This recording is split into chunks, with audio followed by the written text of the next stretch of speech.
This is Hidden Killers Week in Review. A look back at the most prolific stories of the week. This is Hidden Killers with Tony Brueski. Here now, Tony Brueski.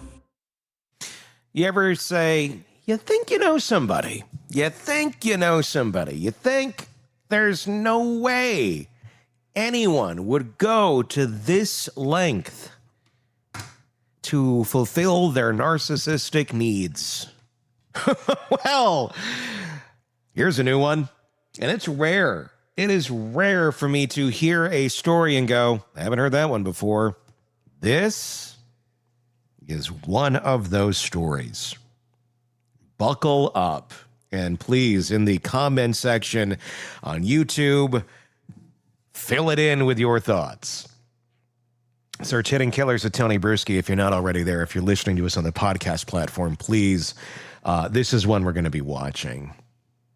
It's a kind of Virginia neighborhood where people wave to each other when they, pull out the trash cans. Herndon, brick homes, trim lawns, quiet cul-de-sacs where everyone assumes safety is a given. It's the last place you'd imagine two bodies, one stabbed, one shot, sprawled inside a home that looked like any other unstable brookway. But that's exactly what police found on the morning of February 24th of 2023. Inside the Banfield home lay 37-year-old Christine Banfield, a pediatric ICU nurse, dead from multiple stab wounds. Nearby, 39-year-old Joseph Ryan, a man she'd never met until that morning, shot twice. One bullet to the head. Her husband, Brendan Banfield, a former IRS special agent, stood at the scene, shaking, calling 911, claiming he'd interrupted a violent attack. That he'd done what any man would do, defended his wife, shot the intruder, and tried to save her life. And on the surface, that's kind of what it looked like. Then the investigation began. And then, oh, holy shit. As the crime scene tape wrapped around the house, something just wasn't quite adding up. There was another person in that home that morning. The family's live-in au pair, which is, if you're wondering and playing along at home, basically a live-in nanny. Juliana Peres Magalhães, 23 years old, Brazilian. She'd been the Banfield's nanny for over a year. She told investigators she was upstairs, heard screams, ran down, saw Christine bleeding, a man on top of her, Brendan firing shots. She even fired one herself, she said, out of fear. At first, police, they took the story at face value, a brutal home invasion. Husband protects his wife, au pair caught in the chaos. But within days, the evidence began to whisper a darker truth. One so grotesque, it sounded like fiction. Christine wasn't the victim of a random attack. She was part of a plan. And if you are a fan of true crime, you probably have already been putting these dots together inside your mind. Where is this going? Yes, it's going there. But what about this other guy? How does he play into this? Well, that's where this gets tricky.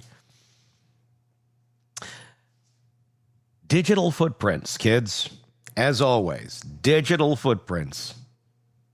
It's amazing how dense people seem to be. This is a thing that your search history will reveal you. Detectives recovered digital evidence from Christina's devices, including her work computer, showing messages with Joseph Ryan, sexually charged chats about bondage, submission role play. The message led back to a profile on a BDSM site called FetLife. The user? Anastasia 9. The name matched Christine's middle name. The photo was hers, but the tone of the message wasn't, because Christine didn't write them. The man she was chatting with, Joseph Ryan, thought he was talking to her. That morning, he believed he was coming to her home for a consensual BDSM encounter. He walked through that door expecting a fantasy. Instead, he walked into an ambush. As the police dug deeper, they realized Anastasia 9 had been created and maintained by Brendan Banfield's devices. He had used his wife's name, her image, and her computer to lure another man into his home, a man he'd never met, a man he would soon shoot dead. Why? Because prosecutors say Banfield had grown tired of his wife. Divorce wasn't good enough. Divorce meant money, exposure, shame. But a violent home invasion? One that left his wife dead and him the hero? That could work. It could give him the freedom he wanted and the sympathy that matched it. It's a perfect narcissist cocktail. It's like the perfect narcissist cocktail.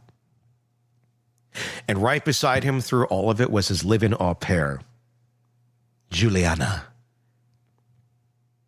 Juliana wasn't just the nanny, as you might have guessed. She was his lover.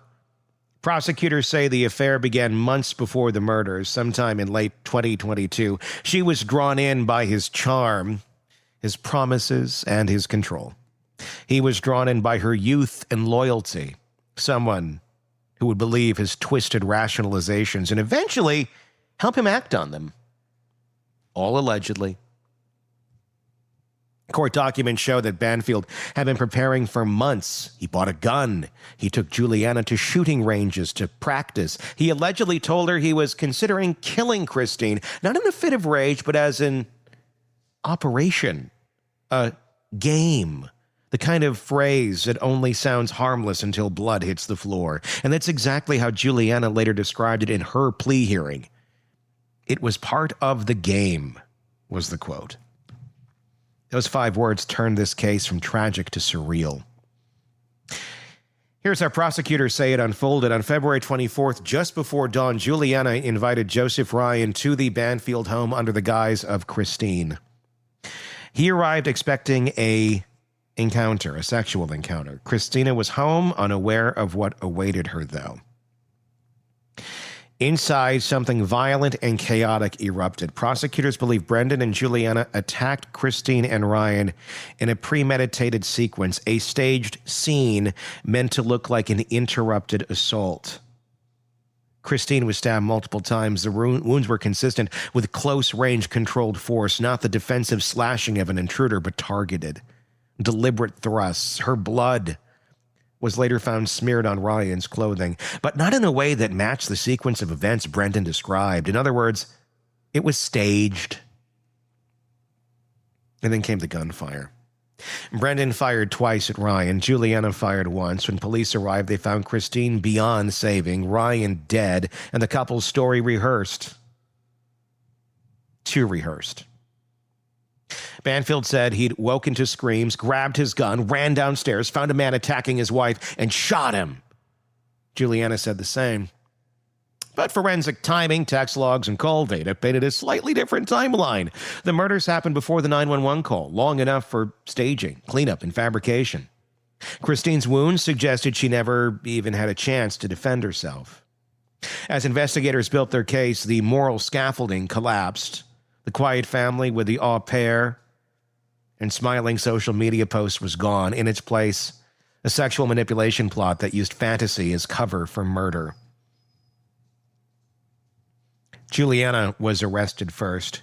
She claimed she was a victim, that she'd been groomed and coerced to pawn in Banfield's twisted plan, but prosecutors argued that she was far more involved, that she lured Ryan there, that she picked up the gun, that she knew what was about to happen and still played her part.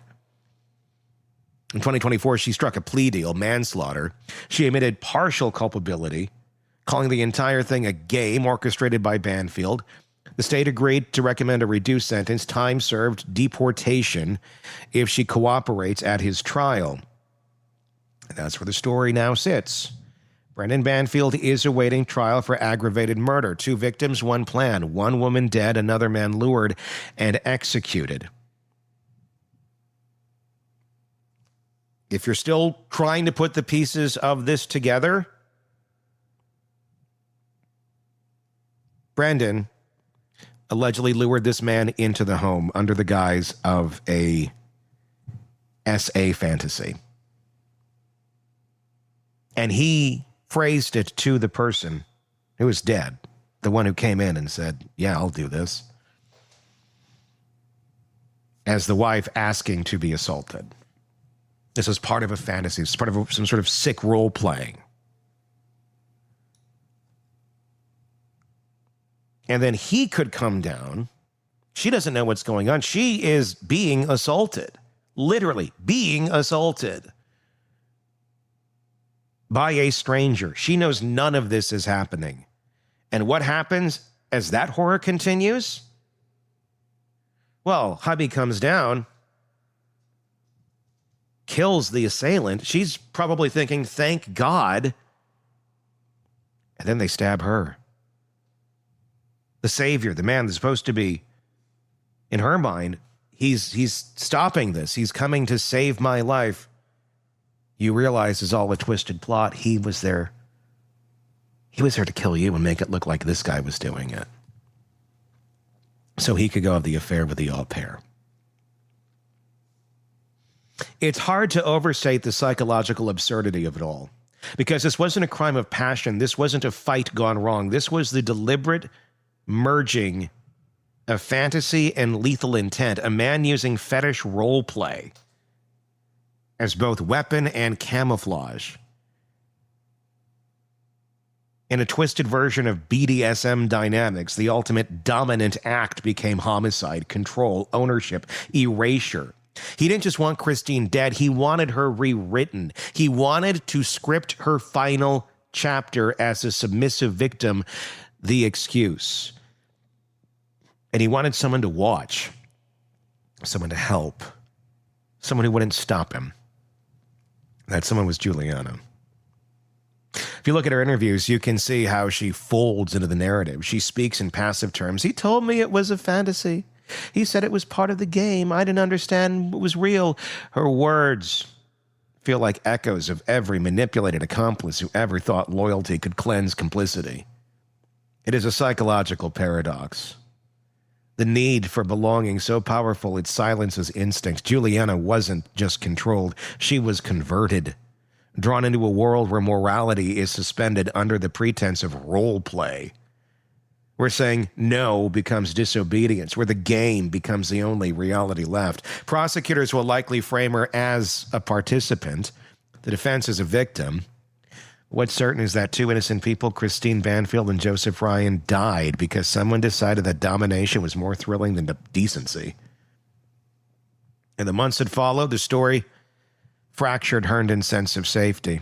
This wasn't just another murder case. It was an existential reminder that evil doesn't always come knocking down the door. Sometimes it opens it from the inside.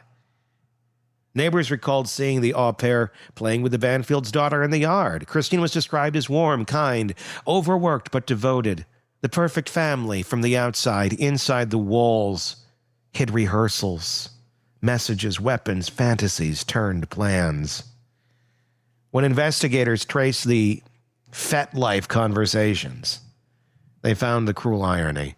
Ryan thought he was entering a consensual encounter with a married woman. Instead, he became the instrument of her death. Bait in her husband's scheme. He never stood a chance. Forensics unraveled Banfield's self-defense story. Ballistics, blood splatter, and timestamps contradicted his 911 narrative. Christine's blood had been manipulated. The pattern of her wound showed she wasn't attacked by Ryan. The gunshots fired at Ryan didn't match the position Banfield claimed he was at when he saved, quote unquote, his wife. And the kicker? Investigators believe Banfield shot Ryan twice after Christine was already dead, meaning the supposed intruder attack never existed, meaning both victims were collateral in a perverse piece of theater.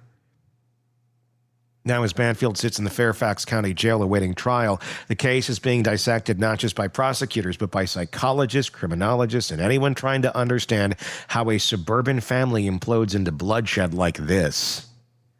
What drives someone like Brendan Banfield? It's not insanity in the clinical sense. It's something colder.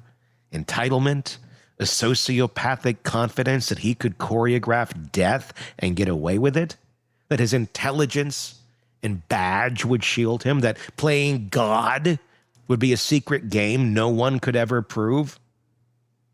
And what drives someone like Juliana? The psychological literature on coercive control paints a clear picture. Isolation, dependency, the steady erosion of boundaries. Once the line between obedience and morality blurs, the unthinkable becomes inevitable.